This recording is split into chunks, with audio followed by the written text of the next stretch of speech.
This is Myth 12, and the title today is Magical Origin of Kings.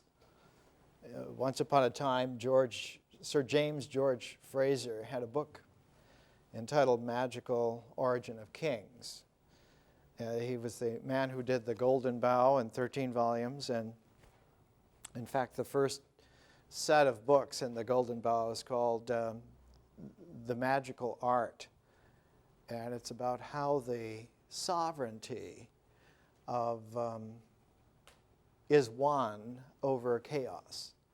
And this is a constant theme in mythology. And there is a way in which to present this, and I think I want to do it by alternating, by using an alternation of pairs which have a tension because they're disjunctive.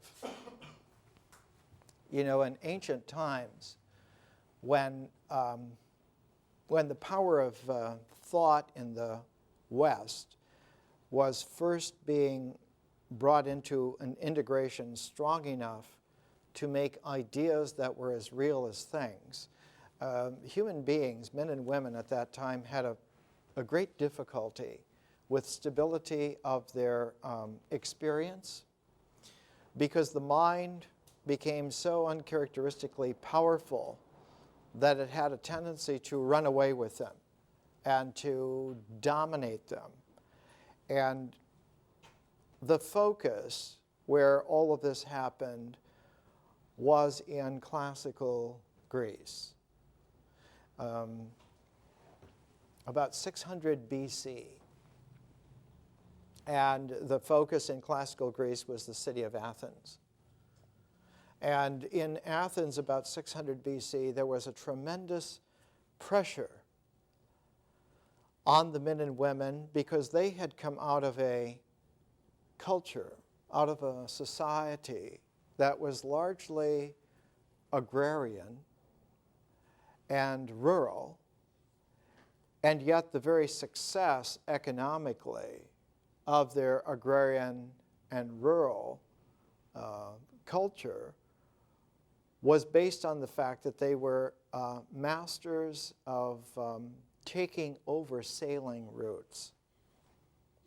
They were shipbuilders, because Athens and Attica doesn't have a lot of farmland. It's mostly rock and mountains and so forth. So their prosperity was based upon disparate colonies that were linked together by ships, so that the navigable command of the Aegean Sea, linking together all of these colonies, made Athens a gestalt city long before it was large enough to even be called a city in its own right.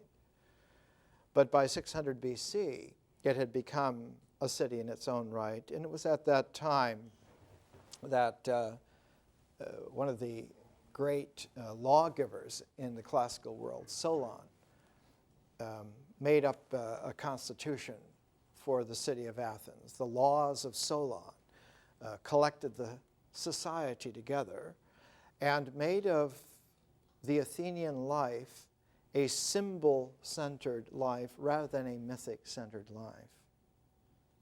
And when they made a symbol-centered life, it meant that the power rested in thought and not in experience.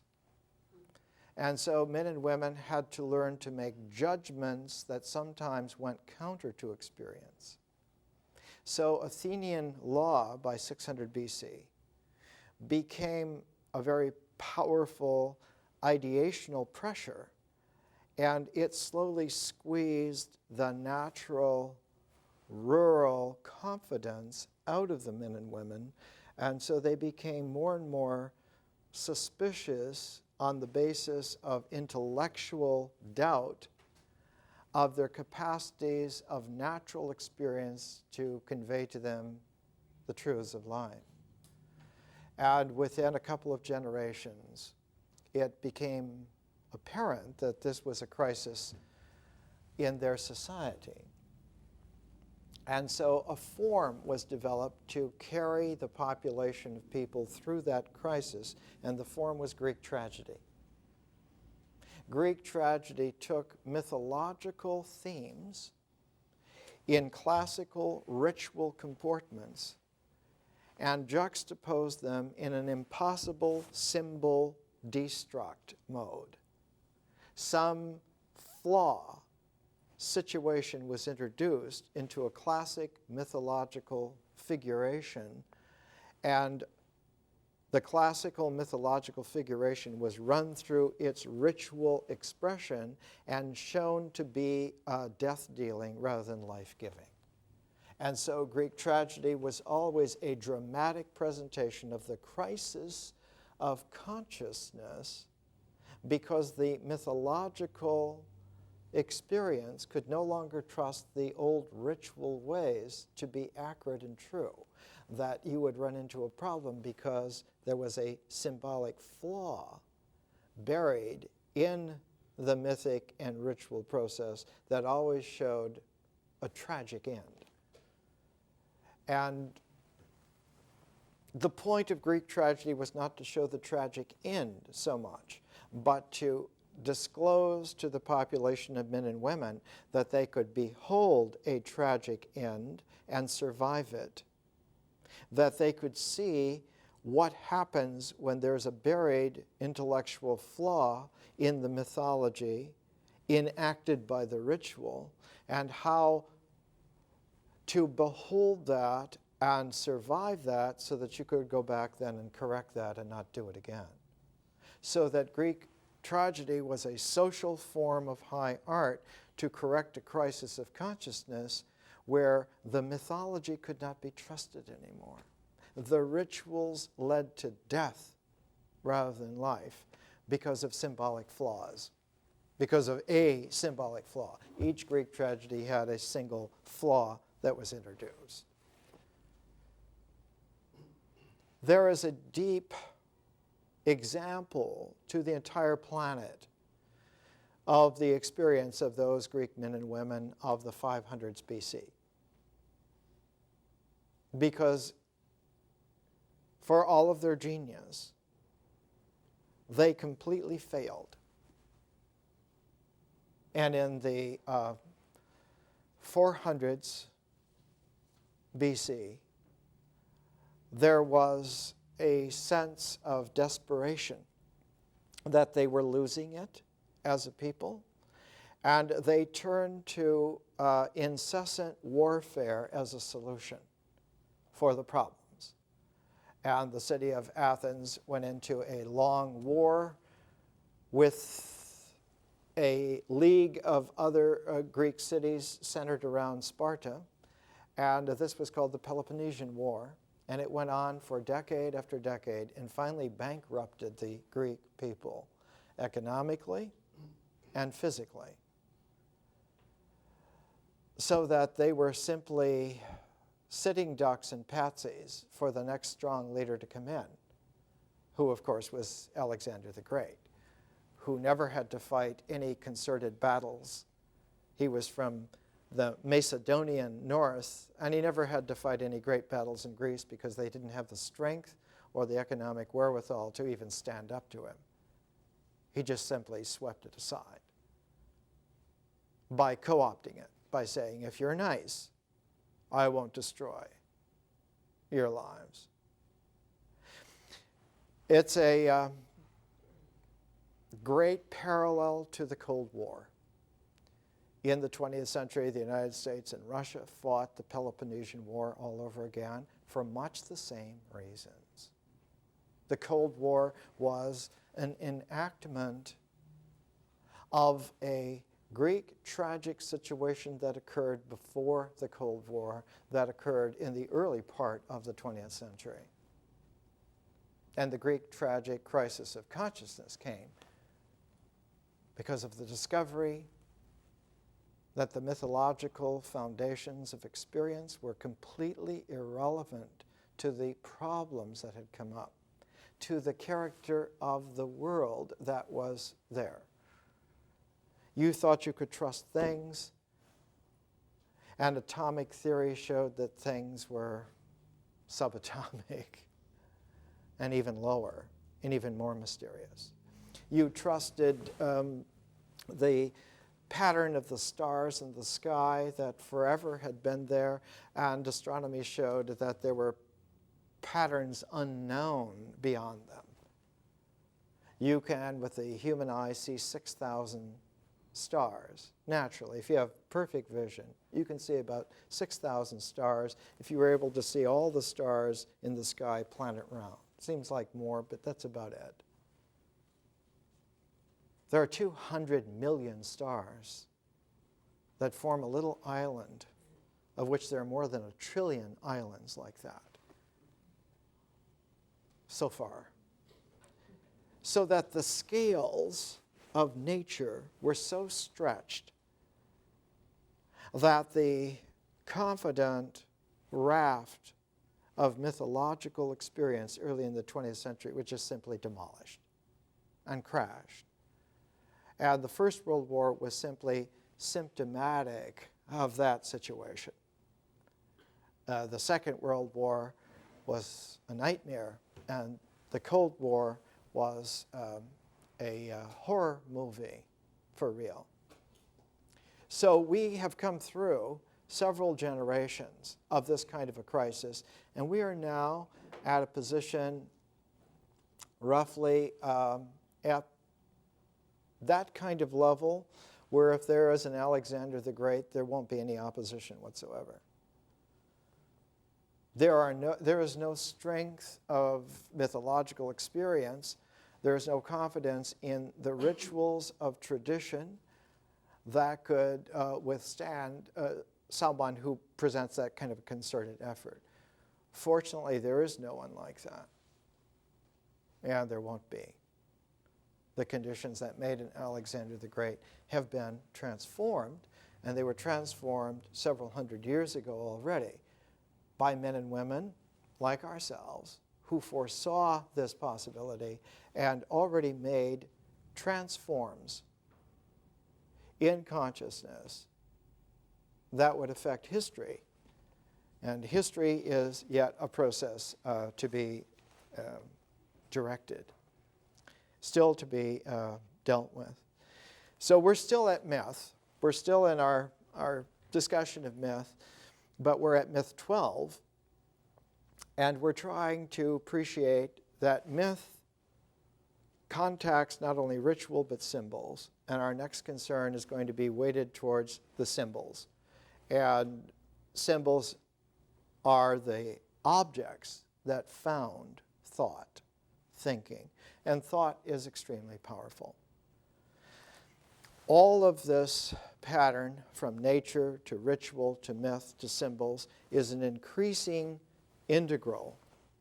It is taking the sense of what is and compacting it until it becomes so dense that symbols are like neutron stars. Really powerful symbols are like nuclear matter without any of the electron spaces in between.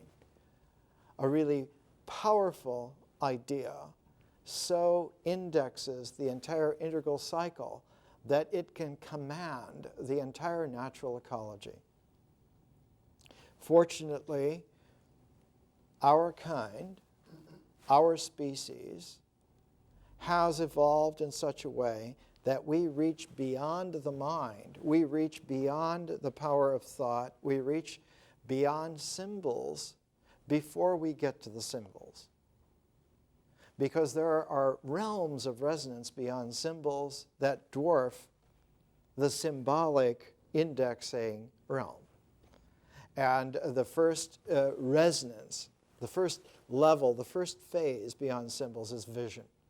So that our kind of always contacted vision before they came into the reach of the mind to hold things and compact things, to integrate things.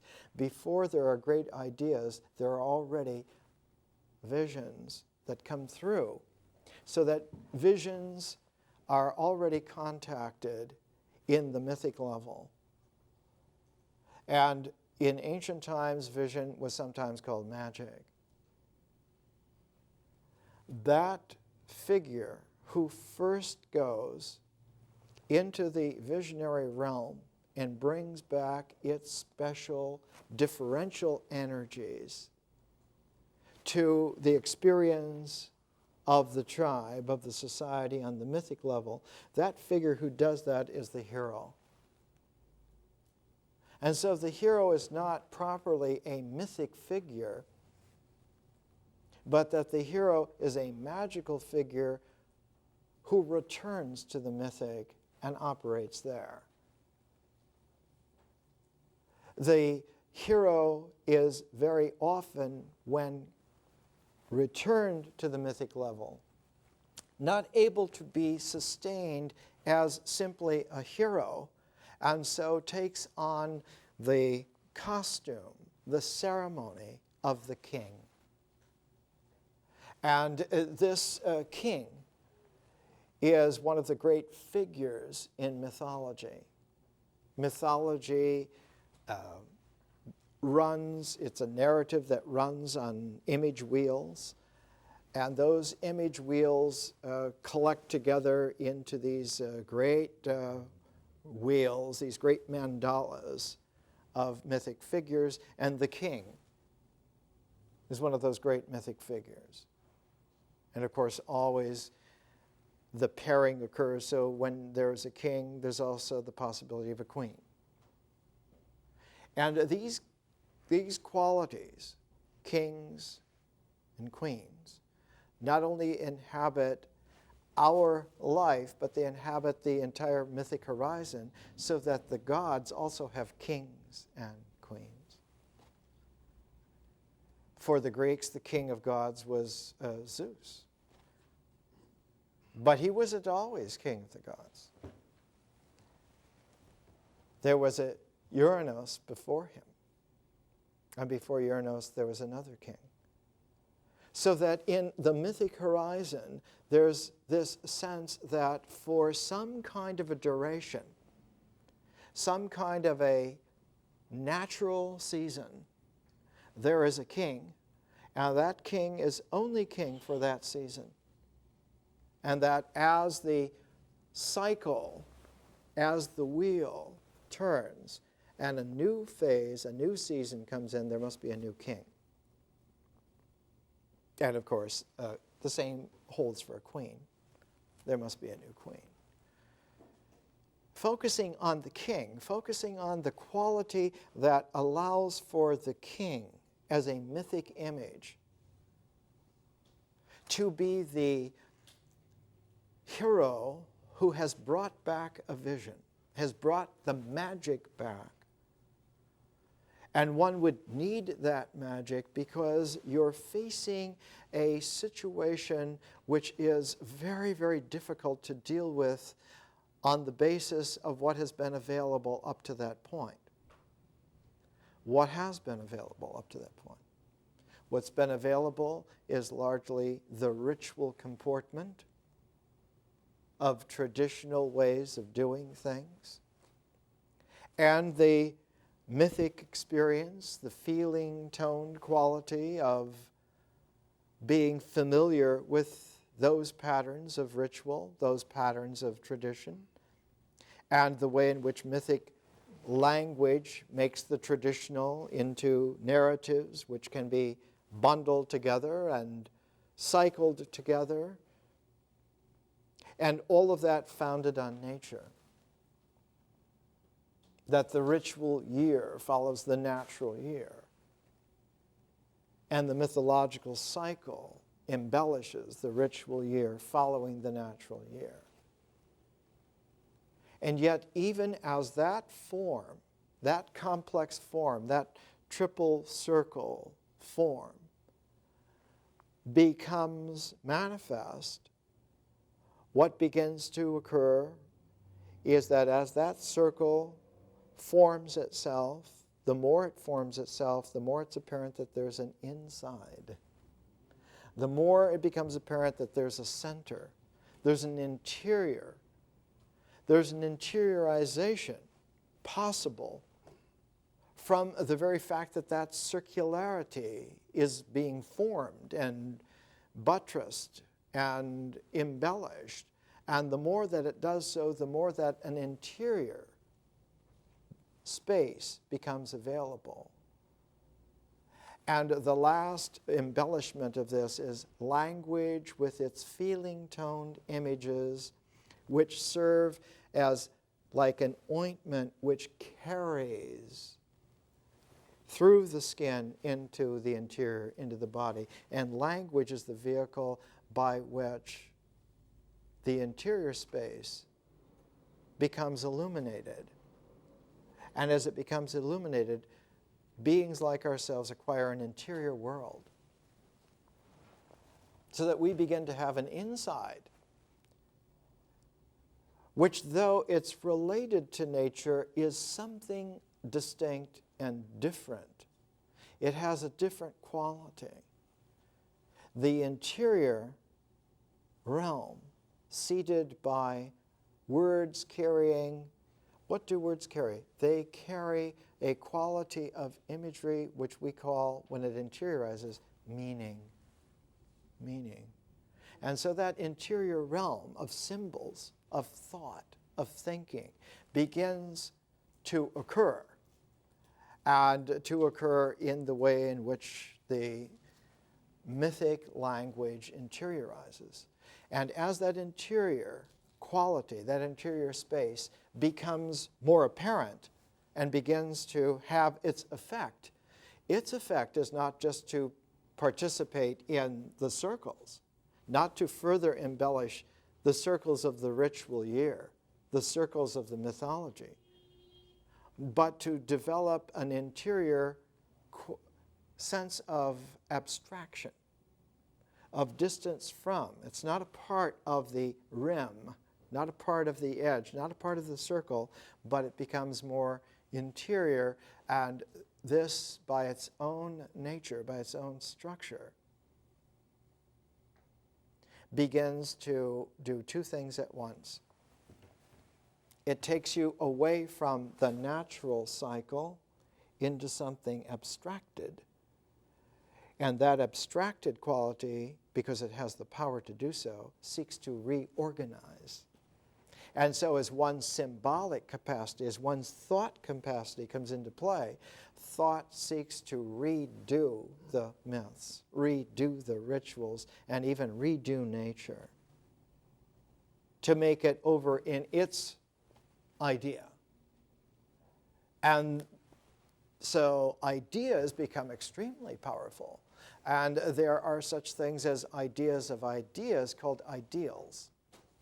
And when an ideal takes root and power, it wants to redo all of nature, all of ritual, and all of myth, and in fact, all of the mind. And you get a totalitarian state. So there is such a thing. Ernst Cassirer, whose book on myth that we're using, wrote this beautiful book, The Myth of the State. He wrote it at the apex when Nazi Germany was trying to do the very same thing in his own time that people like the Caesars tried to do 2,000 years ago. Only where the Nazis failed, the Caesars were successful. When Alexander the Great, who we started today with, took over classical Greece was unchanged because Alexander had an ideal that was based on the Greek experience that came out of Greek tragedy and its further resonances. Because the dialogue form of Greek tragedy, which was there early on in the 470s already, it was begun, but by the time of a century later, by the time of the 370s, Greek tragedy in that 100 years had sophisticated itself and had shifted from its concern with the beginnings of symbols fracturing the mythological level to a more deeper concern of symbol fractures sabotaging the thought level, where fractures in the symbols now jeopardize the whole symbolic process. So that the dialogues of Greek tragedy of the 470s became the dialogues of Plato in the 370s. And so the philosophic dialogue is an interiorized Greek tragedy. Each Platonic dialogue has a theme which is flawed, and that the Sherlock Holmes who brings out the flaw in the theme is Socrates, who shows not by arguing with the flawed person, but by drawing them out in a symbolized way more and more, so that it becomes apparent to them that if you continue to think this way, not knowing the naive flaw that's embedded in it, you will come to believe in an absurdity which cannot possibly be. And so the Greek tragedy denouement in a Platonic dialogue becomes the realization that you didn't know what you were believing before. You didn't know what you were thinking before, that it was flawed. And in dialogue after dialogue, Plato shows the Greek tragic form of mythological drama transposed to the symbolic drama of flawed thought discovering its own limitations. In both cases, though, what is shared is that someone with vision brings back the magic of consciousness to hold a place of presence which is suspended, not a part of the rim, not a part of the circle, not a part of the ritual cycle, and not a part of the mythological cycle, but is suspended in that interior, in that center. But is also not a part of that center, is suspended as if it were a beacon from beyond that somehow is still here.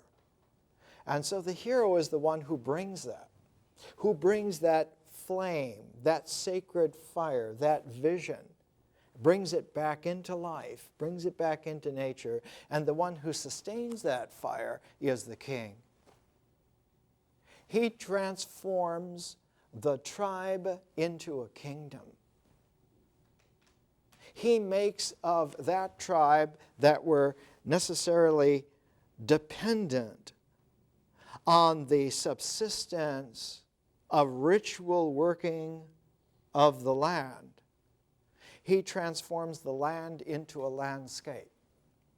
He transforms the subsistence into a planned economy, a planned ecology of cooperation, so that a kingdom is no longer just a tribe, but it can be a whole number of tribes brought together, rewoven into a kingdom, a new quality.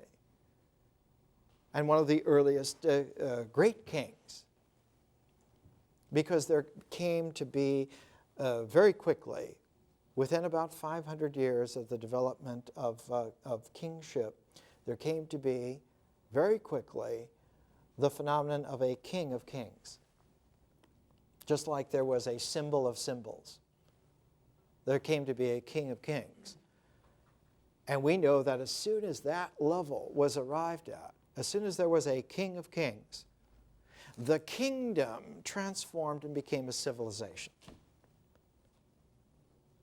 Just as the tribe had further integrated into a rewoven larger structure called a kingdom, the kingdom's transformed into something even larger called a civilization.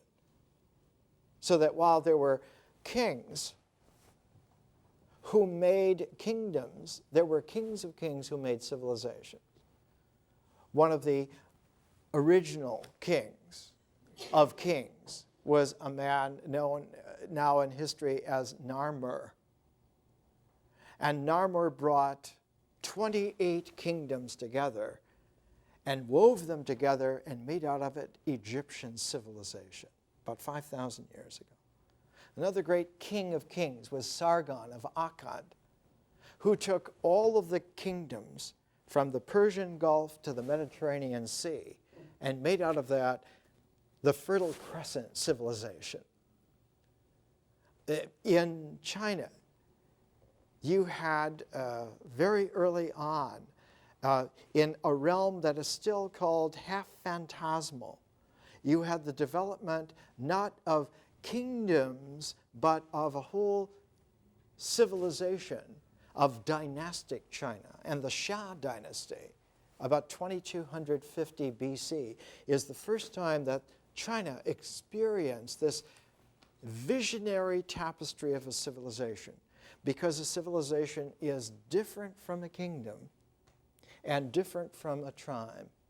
A civilization is bringing a whole people through that threshold so that they enter into a visionary life, so that instead of living on the mythic level, they live on the visionary level.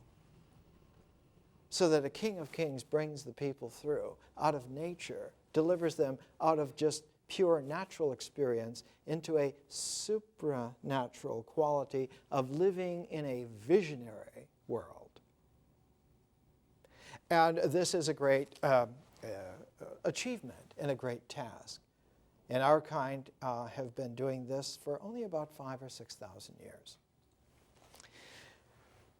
So we're at that cusp now where we're trying to understand, we're trying to appreciate how mythology, when it distills further into integration, becomes thought. But it is so recent to be able to look at the way in which this phase transition actually happens, that very few people up until now have been able to look at it with the distributed equanimity of being able to understand not only the whole circuit of what that ecology is, but to understand that there's actually a double circuit, a double ecology, and that the second ecology runs in a different way from the first. And that if you carry over the principles that lead you to clear thought into differential consciousness, you will never understand it. Because you will always misinterpret and fling yourself back regressively into a mythological experience rather than a visionary quality of experience. And that because of that regressive move, you will look for the objectification in the ritual body instead of looking for the objectification where differential consciousness and civilization looks for it. It doesn't look to rituals, it looks to art. For a civilization to be healthy, it has to look for its objectivized way of living to art. And so art is not just a decorative function of the wealthy and the weird. It has a great task and a great purpose. But art is not like ritual. Ritual is an objectivization that's like the body. And the body, to be healthy, has to be collected, has to be integral. Whereas art, to be healthy, needs to be differential. And a work of art which is integral is a tool which the myth of the state uses to keep people in line. The perfect example was an aesthetician that the Soviet Union had in the 1930s named Plekhanov. He said, all art is great to the extent that it serves the state. And if your art is not doing any social good, then get the hell out of the way. And by that they meant either Siberia or the netherworld. One of my good friends was a guest of that archipelago of fear. He found out that the Second World War was over in 1947, and he was stunned. He said, you mean they lost? He was so far up in Siberia that they didn't hear. He couldn't believe that those guys would lose. Whereas we're pretty good at civilization now, and differential consciousness has its scale of heroes, and for them, something like Nazi Germany and the Soviet Union are a tussle for a while, but they have no way to win. And future tyrannies have no way to win either, because by now the distributed sense of how to deal with the double cycle is advanced enough that there'll be a population of free spirits already grown up and ready by the time the next Caesar comes along. And he will make it to the chalk shows, and that'll be it. Let's come back. Let's come back to one of the crucial moments in the 20th century. One of the worst years in Western civilization was 1942, verging onto 1943. And it was a time of great darkness. And in the midst of that great darkness, one of the great differential consciousnesses of the time, an American poet named Wallace Stevens, published a book called Parts of a World. It was published in New York in 1942. And believe me, the New York of 1942 is not like today. The New York of 1942 was really great. It was the kingdom where differential conscious people, having fled tyrannies all over the world, didn't huddle together, but worked together to build those bonfires of light high enough so that everyone in the world could see them. It was a great place. Wallace Stevens, at the end of his Parts of a World, his collection of poems, wrote this page. It's untitled, and in it he reads, "The immense poetry of war and the poetry of a work of the imagination are two different things.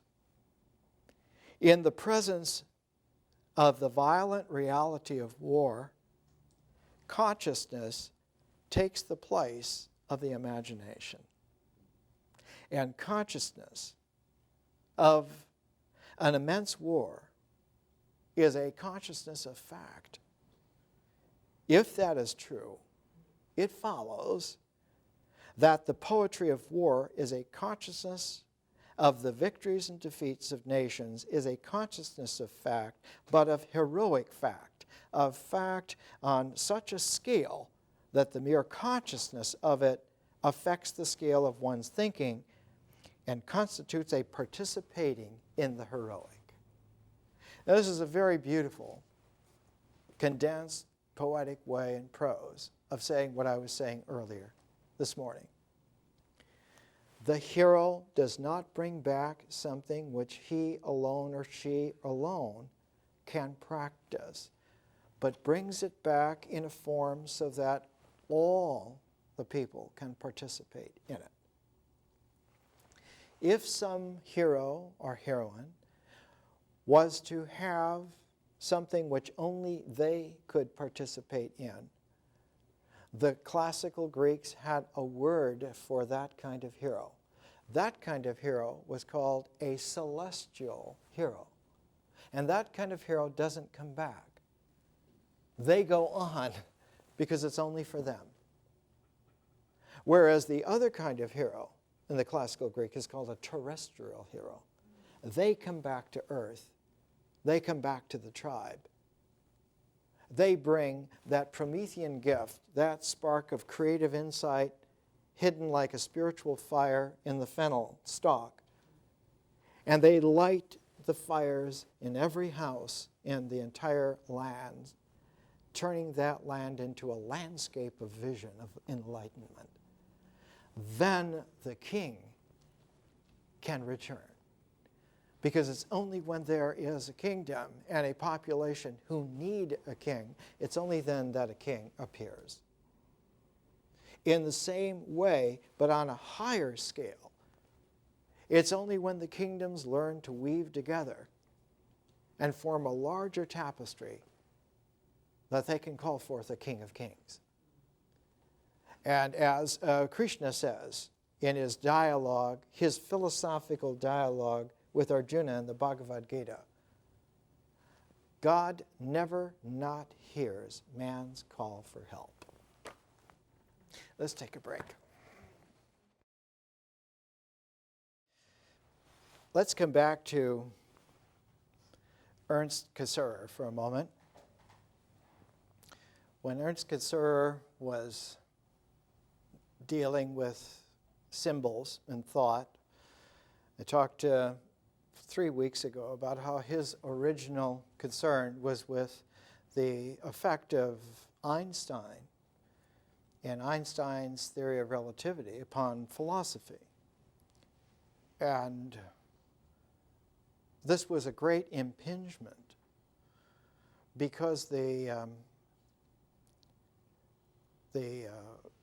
general theory of relativity was followed up by the specific theory of relativity, and it was like a 1-2 punch. It was a real blow, because the philosophic stance for 150 years had been patiently put together in a very firm way, and Ernst Cassirer had grown up and matured in a European world where Immanuel Kant's critical philosophy was still intact and was able to fend off the attacks of the Hegelian process world. But Einstein's theories of relativity almost dealt the Kantian structure of critical philosophy a mortal blow. This was because Kant had made a revolution in philosophy, had shown that the medieval structure of thought that had gone on until his own day was actually a very brittle house of cards and had no capacity to be real in a world that included a transformation, especially transformation of thought. And Einstein showed that that brittle world included the limited transforms that Kant knew about, and it went radically much further, even to levels that were unbelieved. And Einstein was only the opening shot. There were a whole succession of great mathematicians. In Germany, there was a man named David Hilbert that came up with what is called in math now Hilbert space. That one can't just assume that space is space. There's a whole different mathematical quality to Hilbert space, which doesn't obtain at all. There are different geometries. There's the Riemann geometry of sphericality. And all of these Hilbert space or Riemann geometry take transforms naturally, and they belong to a realm of differential consciousness, which doesn't index the natural world, but fractally explodes it into such a huge array of possibilities that the natural world is only maybe one speck floating around independently in a snowstorm of possibilities. So that the traditional qualities of civilization were literally, to use the 1960s phrase, blown away. And in that welter of unknowing and uncertainty, there were certain individuals who found techniques to bring that differential spectrum into play in such a way as it would displace the classical realm, the traditional realm. But one person in that whole welter of New thought, New Age people saw that this was in fact a flaw, the very kind of flaw that Greek tragedy disclosed, the very kind of flaw that Plato's dialogues disclosed happened in the mind, and that individual was Niels Bohr. And Bohr saw that the differential conscious realm complemented the integral natural realm, and that they belonged together in a larger realm called the real. And so Bohr came up with the notion of complementarity, which was very powerful. And out of the notion of complementarity, a whole new development called quantum physics. And very quickly, a genius like Linus Pauling took quantum physics and applied it to chemistry, so that by 1935 he published a textbook already, Linus Pauling, on quantum chemistry, if you can imagine. The brilliance of someone like a Linus Pauling, absolutely astounding. Someone who had like an IQ of 300. This left the 20th century in a very peculiar situation.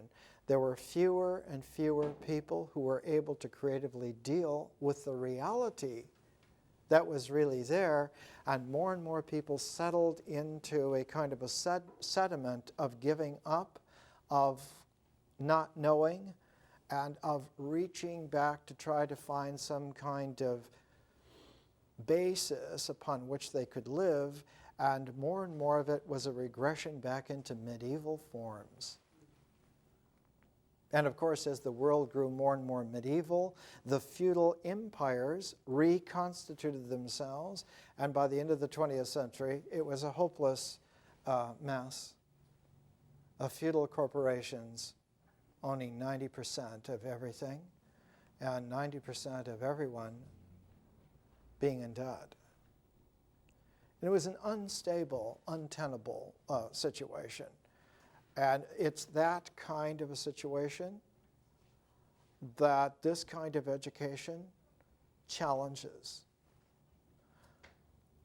And so you're participating in something that is new and extremely capable.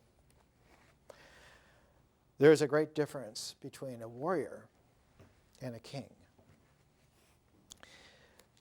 In Cassir's beginning grasp of what Einstein had done in his challenge to philosophy, in the 1920s he wrote a series of books called The Philosophy of Symbolic Forms. There were 3 classic volumes, and they published a 4th out of his notes just recently. The first 2 volumes, Volume 1 was called Language, and Volume 2 was called Mythical Thought. And as sort of like a précis of these 2 volumes, his little book, Language and Myth, that we're using as a text, was like excerpted from these 2 volumes. But as he matured beyond the 1920s, as Europeans began to see the kinds of distortions and threats, not just to individuals or groups of individuals, but to the very structure and nature of civilization itself. That crisis and that challenge evoked a deeper and deeper and more profound response, until finally, in the depths of the Second World War, in exile from his Europe, which had been completely taken over and eclipsed, Ernst Cassir at Yale University decided that he had not done an adequate job, even in the great 3-volume set of Philosophy of Symbolic Forms. And he wrote a little tiny 200-page book called An Essay on Man, and he wrote it in English, because he could see that writing in German for the immediate future, maybe a century or more, was not going to be viable for a population of seekers in the world. So he wrote it in English. And sitting there in Hartford, Connecticut, at Yale, writing this, in his summary and conclusion, one of the most poignant little paragraphs contains these sentences. In all human activities, we find a fundamental polarity, which may be described in various ways. We may speak of a tension between stabilization and evolution, between a tendency that leads to fixed and stable forms of life and another tendency to break up this rigid scheme. Man is torn between these two tendencies, one of which seeks to preserve old forms, whereas the other strives to produce new ones. There is a ceaseless struggle between tradition and innovation, between reproductive and creative forces. Now here at this point we have to come in. This was written in 1944 by someone who was trained in the 19th century and was a Kantian to the end of his life. This is deeply flawed, even though it is so honorable in its intention. But it is deeply flawed. And it is flawed in a classic way, which was there at the origins of civilization. It was flawed 5,000 years ago, and my particular forebears critiqued it and cured it at that time. And it has to be addressed again in the same way. There are such people as doctors of civilization. They don't hold PhDs, but they can give out PhDs to millions if they need to get something done. The flaw here, when it was originally expressed in this way, in its archetypal classic form, was the misinterpretation of Zarathustra in Iran, but 4,300 years ago. That there is a polarity between light and dark, between the good and the bad, between two spirits. And you find in that misinterpretation of Zarathustra, you find it entering into the classic mythological society of the Magi, of Magian Iran, and going all the way through the history and turning up again on one of the edges of the Iranian world. It turns up in the Dead Sea Scrolls of Messianic Essene Judaism. Why would it turn up there? Because the Jewish tradition comes out of the Iranian world civilization. You know, when in Judaism there was the classic exile, the exile was that the talented men and women, young men and women, were kidnapped. They were not killed. They were kidnapped by Nebuchadnezzar to run his far-flung empire, because they were very good at running international scales of things. And they were put to work. They were put to work as administrators under kidnapped circumstances to run the Neo-Babylonian Empire. They were always, when brought back to the Persian realm, they were always accepted, they were always worked in, and they were in turn always workable there, because it was always a comforting thing. Because to the Jewish tradition, the Iranian world view is like a mother who welcomes them back, and whatever discipline there is the discipline of the mother. And so the Jewish tradition is always emotionally comfortable and at home in the Iranian world, emotionally at home. whereas to the Jewish psyche, the Egyptian worldview is not like the welcoming mother, but like the severe father. And the Egyptian civilization to the Jewish tradition is like dealing with the tensions of the severe father. Whereas the Iranian world is always the loving mother, which has its own special kinds of problems. She can tell you to eat and to eat and to eat until you're 500 pounds. You don't look well, you should eat some more.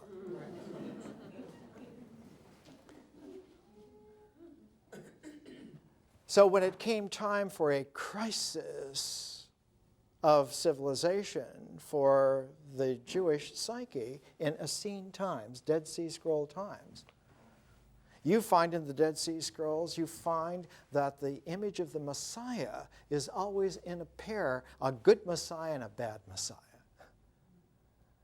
The Messiah of the blessed new kingdom and the Messiah of the terrible realm.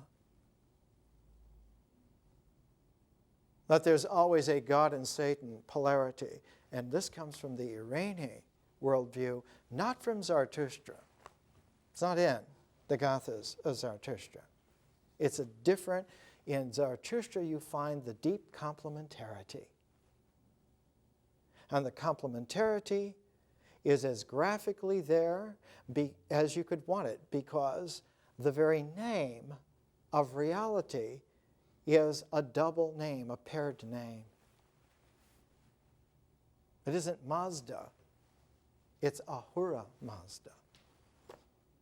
So that in Zarathustra you find the deep complementarity of reality. Pristine, beautiful.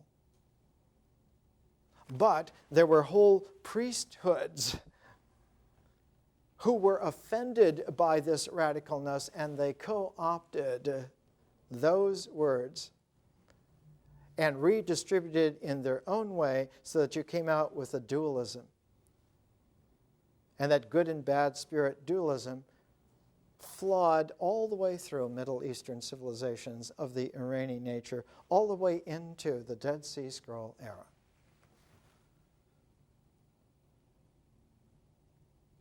These kinds of problems are so enormous, and they are of amplitudes that are so huge that there might be a table full of people on the whole planet who are aware of them.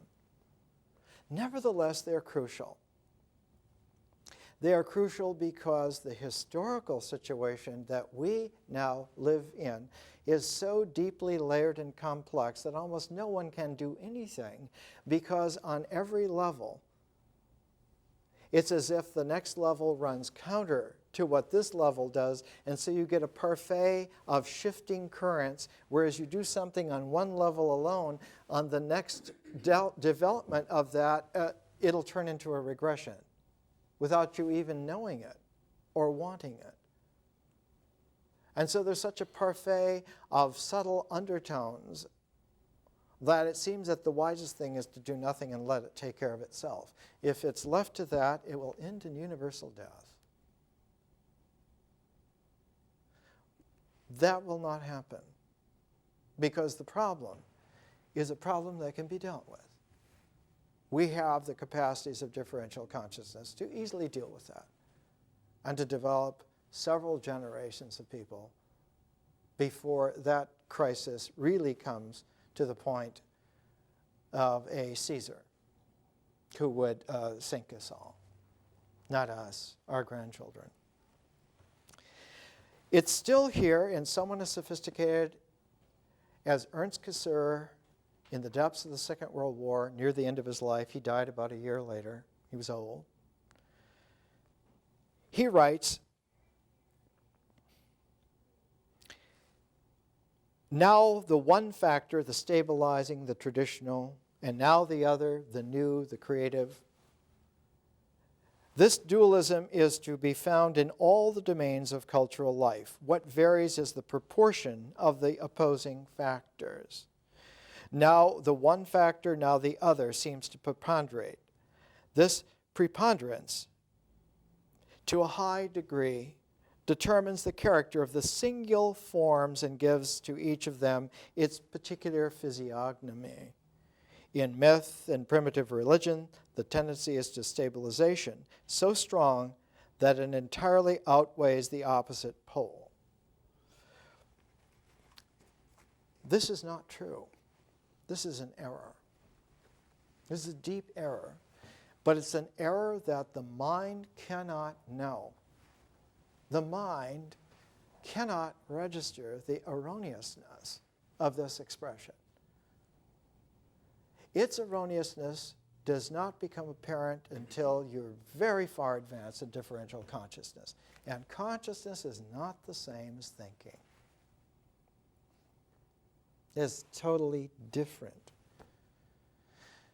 Differential consciousness is about the capacity for contextualization. More and more context. Context within context. In differential consciousness, set theory takes the place of arithmetic. In terms of the mind, counting the arithmetical functions and geometry, the image patterns, are the fundamental place where you found good laws of thought. But in differential consciousness, you can't begin with arithmetic and geometry. You begin with mathematics and trigonometry, and you transform from there. And you go very, very far afield. Till someone who is very capable in arithmetic and geometry seems like a child to you. Not that they're childish, it's just that their development is still on a grade school level. And that the problems, meantime, are problems for old experienced kings, not for school children. And so that gap is the reason why there are educational programs meant not to give the solution to a population, but to mature a population so that they are the solution. Is a whole different thing. And for that, kings have to transform themselves into Jeffersons. You have to lose the whole idea of a kingship because it is fundamentally operative on the mythic level and doesn't work in history.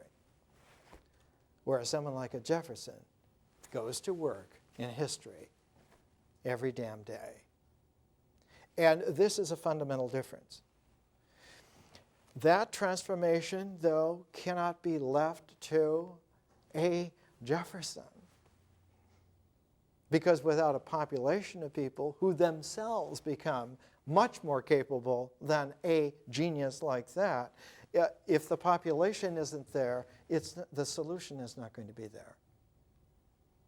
You can't have an exemplary Superman take the place of a population who have earned their liberty because they guard it, because they live it. And so in a letter to James Madison, Jefferson wrote once. In fact, I think I put it with the outline of our program. I guess I didn't bring it here. It's in the letter to Jefferson, from Jefferson to Madison.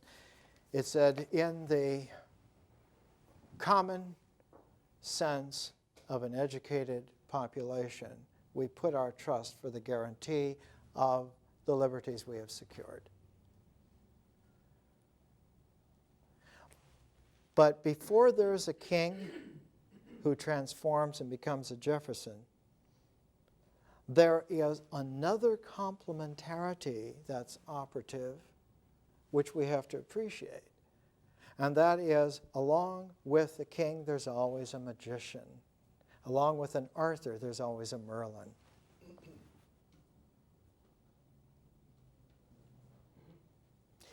The Merlin to Jefferson was Benjamin Franklin. And so we use another quote from Benjamin Franklin. That one is here. 1759. That's a whole generation before the Declaration of Independence. We love to stare more than reflect, and to be indolently amused at our leisure than to commit the smallest trespass on our patience by winding a painful, tedious maze which would pay us in nothing but knowledge. So that it takes a Merlin to make an Arthur. It takes a Franklin to mature a Jefferson. And in this way, we have an insight that there is a very peculiar, what would you say? The fairy tale phrase for it comes out in a dance step called the do-si-do. The do-si-do in this case is the do-si-do between memory and imagination. For there to be a king who can carry vision back into the mythic realm, which is an act of the imagination, there needs to be a Merlin. And a Merlin is someone who has the memory capacity to develop that capacity so that a king can remember the vision to carry it back. You can't just take it from here to there, because it involves a transform, and the transform is like a quantum blankness that the line doesn't go all the way through. It has a discontinuity. And that a single narrative is not sufficient to carry over that space, that quantum openness, because the line doesn't extend. It picks up again. And the sense, because memory is functioning, is that this line fits with this, and therefore one goes on the basis that that vector is similar, and because it's similar, we can still operate with it, and it turns out to be true. But there is a vast difference between sameness and similarity, and there is an impossible gulf between identity and similarity. An identity, while it is a concomitant of good integration, is absolutely a lie when it comes to differentiation. The classical Greeks of Greek tragedy times had a Merlin figure named Heraclitus. And he said, you can never step into the same stream twice. It's always a little different. You are always a little different. You, having stepped into the stream, are vastly different from someone who has never stepped into a stream, and when you step into it again, is a completely different experience. You have something called a memory, and it's not just a embedded gestalt in the tissue, although the body receives memory also. Because memory comes out of the differential consciousness and functions in nature in such a way that it functions in the whole continuum of nature. It functions in the mind so that you can remember what you're thinking. It registers in feeling so that you can remember your experiences. How else would experience be able to be relived? And it goes into the body. You remember how to do. The hand remembers how to type, even though you don't consciously think of the letters all the time. The body remembers the kinesthetic balance of being able to ride a bicycle. But there were times when you had to initially have that, and then you can remember. But memory, when it is really powerfully differential, also goes back to nature. And there's such a thing as nature recognizing you and remembering who you are. In the American Indians, that's where Hiawatha learns to talk to the trees and the plants, and they tell him what they're good for, because he needs to know that in order to go through the completed quest. There is a depth of penetration where consciousness and its memory function in the entire ecology of integration, even back to nature. There's such a thing as a landscape knowing who you are. That's why in the Chinese landscape scrolls, they're meant to be seen with a dear companion under special conditions between the two friends who see that landscape scroll. That landscape scroll beholds them also.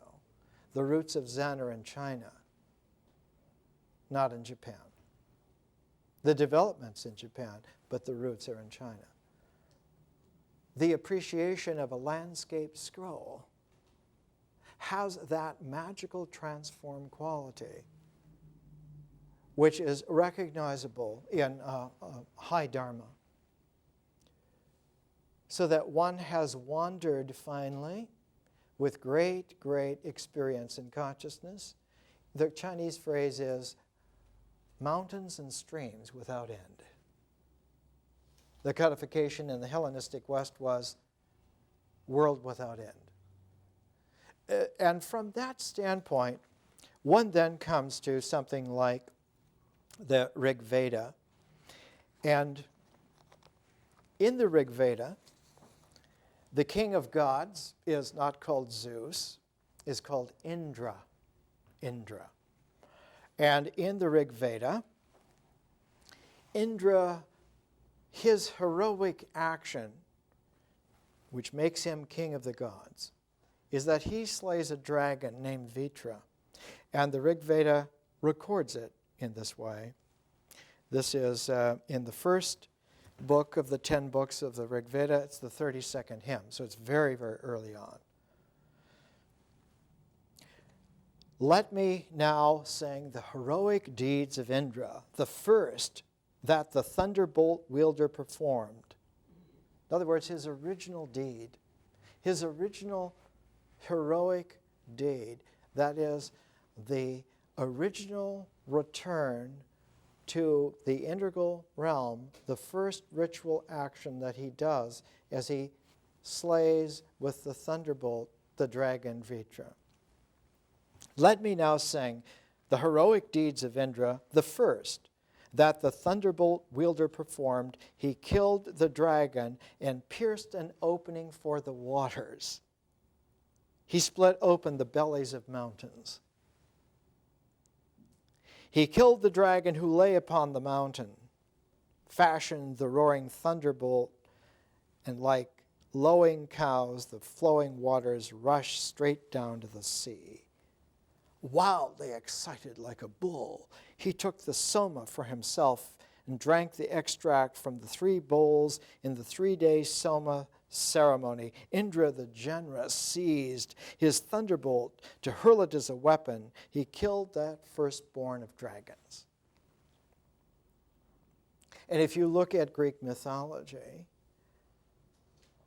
you'll see that what made Zeus the king of gods is not that he killed the previous king of gods, but that he slayed a world serpent called Typhon. That's how he became king of gods. Well, how does the story that he became king of gods because he slew the previous king of gods, how does that come about? That comes about because it was not Greek mythology. That's a foundation of Roman mythology. It was a completely different tone, completely different tribe. Roman mythology is all about the collective. It's all about the good of the state. It's not about the development of the individual. Greek mythology, like Indian mythology, is all about the poignancy of each individual, whereas Roman mythology comes down to an appreciation for the state. And in Roman mythology, one can become the king, whether it's of the gods or of men, only by killing the previous king. Only by an act of murder for the good of the kingdom can you achieve that rulership. And so this whole image in the Roman ethos of the king needing to kill the old king to become ruler is the very center, the very first image that Sir James George Fraser writes about in his huge 13-volume set called The Golden Bough. And he says this is the most primordial image in trying to understand both what is wrong with civilization and why it got that way. And where we are because we have lived in a society not made largely by individuals, but accrued like mud settlement over eras and centuries of people redoing the Roman model, which is still around today. One doesn't have to be a Noam Chomsky to understand that. Those guys are still there, and they're still in the same place. In The Golden Bough, he says that where the Apennines, which are the mountain range that go down the length of Italy, and is sort of like the continental divide for the Italian peninsula. And on one side, on the western side, the last little ripple of hills is called the Alban Hills. And Rome originated from Trojan warriors fleeing Troy after long travail, landing at Ostia and going up to the Alban Hills and kidnapping their women, and by mass rape taking them down to the valley, and that's how the Rome was founded. So in the Alban Hills, the sophisticated Romans always put their power villas in the Alban Hills, including the Caesars, right through to Caligula. Their villas were always there because this is the place where we got the power to stay in power, and we know that, and that's how we stay in power. And Fraser, in the beginning of The Golden Bough, says that this is a very curious thing because the Alban Hills are also the remnants of a volcanic zone that includes Mount Vesuvius down by Naples, and that there are two old volcanic craters, and both of them are filled with water, lakes, like Crater Lake in Oregon. And the smaller one of them, the deeper one of them, is Nemi. And Lake Nemi is the place where the Roman Empire was founded, and Roman mythology is held together. You can look through the annals of Rome and the archaeological digs of Rome, and you can see the Forum Romanum, and you can see the Capitoline Hill, and all the places of power, including the Vatican, including all of the things, St. Peter's down to the Forum Romanum. But it's the Lake Nemi that is the fount where the mythological power of Rome was made, because it's there that the center of the mythological horizon clustered around the king of the mythological horizon is in his own time killed and displaced. Why would it be there? Because these are not foolish people. They understood mythology very well. They understood symbols very well. They just didn't understand vision or art or history or science. They didn't understand those things at all. But the myths and the symbols they did. Because that lake, Nemi, has a little terrace of several hundred yards, and on all other sides, it's a steep, heavily wooded, volcanic thing. And that little terrace was the ancient shrine to Diana.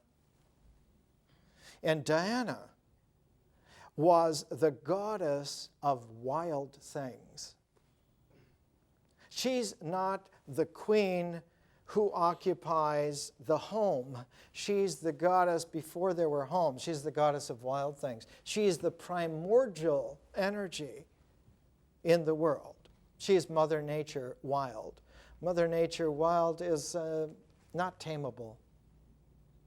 She gives her assent only to that kind of courage that seizes the day.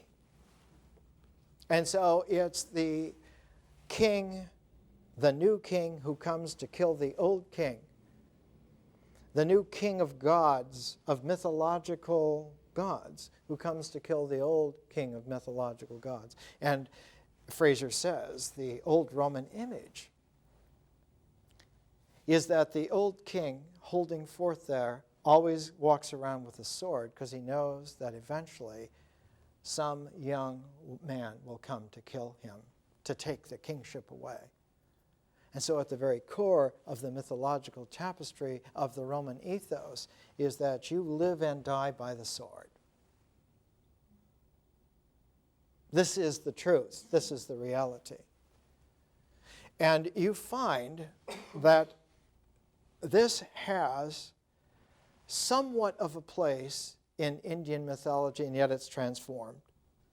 It's transformed because Indra, when you killed the firstborn of dragons and overcame by your own magic the magic of the magicians, at that very moment you brought forth the sun, the sky, and dawn, and since then you have found no enemy to conquer you. In India, the king of gods brought light, not victory by the sword. And so the ethos out of Indian mythology is to seek for enlightenment, whereas the Roman ethos is to seek by conquest complete rule and to defend it by preemptively preparing for those successors who would come for you, by training them to take up where you left off, so that even though they may kill you, they'll continue in the same way that you did. This is the myth of eternal return of the same. This is a pernicious situation, and one that Western civilization has been mired in for too many millennia. Its time is over. More next week.